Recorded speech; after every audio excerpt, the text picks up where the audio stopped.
ગુજરાતની અંદર છેલ્લા 7 વર્ષથી આ ભાજપ સરકાર ખેડૂતોને ન્યાય નથી આપી રહી અને દર વર્ષે કાંઈક ને કાંઈક એવી હોનારત થાય છે કે ખેડૂતોને આપઘાત કરવા પડે, એનું વળતર જે મળવું જોઈએ એ વળતર આ સરકાર આપી નથી રહી।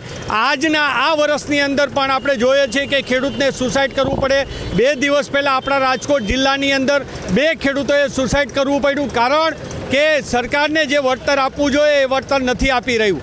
ત્યારે કોંગ્રેસ પક્ષ એક ખેડૂતોના જે દિલની વાત છે, આજ એની જે ખરાબ પરિસ્થિતિ છે એની સાથે રહી અને એને ન્યાય દેવા માટે સોમનાથથી દ્વારકા સુધીની યાત્રા લઈને નીકળ્યું છે।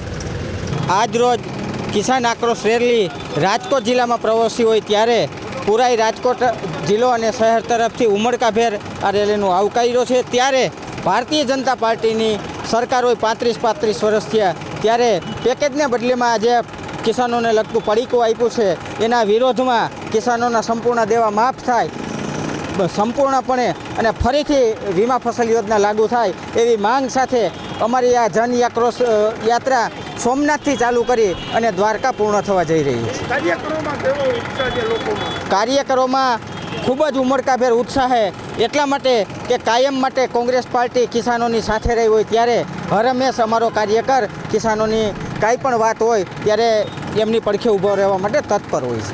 ગુજરાતની અંદર ભારતીય જનતા પાર્ટી આંધળી અને બેરી સરકારને જગાડવા માટે એક સબળ વિરોધ પક્ષ તરીકે કોંગ્રેસ પાર્ટી દ્વારા સમગ્ર ગુજરાતની અંદર ખેડૂતોના પ્રશ્નને વાચા આપવા માટે સૌરાષ્ટ્રની અંદર આજે રેલીનું આયોજન થયેલ છે। કોંગ્રેસની માંગ છે કે સમગ્ર ગુજરાતના ખેડૂતોનું દેવું માફ થવું જોઈએ। આજે રાજકોટ શહેર જિલ્લા દ્વારા જિલ્લાની અંદર જ્યારે પ્રવેશતી હતી ત્યારે જિલ્લા કોંગ્રેસના પ્રમુખ ભાઈ શ્રી હિતેશભાઈ દ્વારા સમગ્ર જિલ્લા કોંગ્રેસના આગેવાનો સાથે ઉમળકાભેર ખેડૂત યાત્રાનું સ્વાગત કરવામાં આવેલું હતું।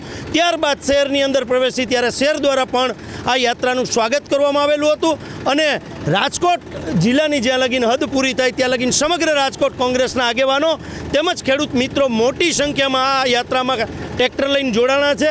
જામનગરની સરહદ લગીન અમે રાજકોટ શહેર જિલ્લા પ્રમુખો બંને સાથે રહી અને કાલાવડ ડિસ્ટ્રિક્ટ લગીન આ યાત્રાની સાથે રહેવાના છે।